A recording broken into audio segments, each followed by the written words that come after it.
comenta, compartilha, tamo junto. Curte aí. Aí, ó. Já liguei já na outra fonte, na outra energia que vem de lá, ó. Ela desce aqui, ó. Ela passa aqui rodeando, passa atrás de mim aqui agora, que eu tô sentando no banquinho aqui, né? E vem por aqui e dali ela vai.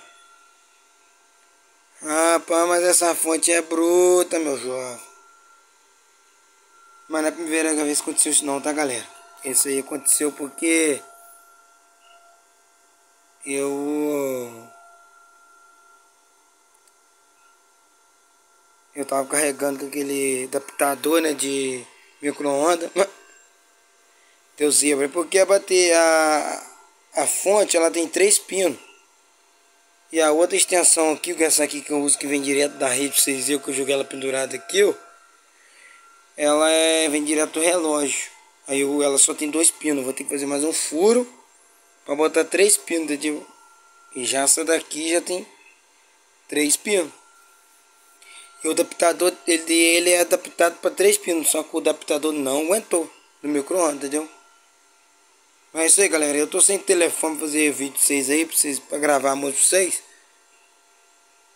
Tá tendo um pause lá, porque ele tá ligado no Bluetooth aqui no telefone. Vamos ver a carguinha agora.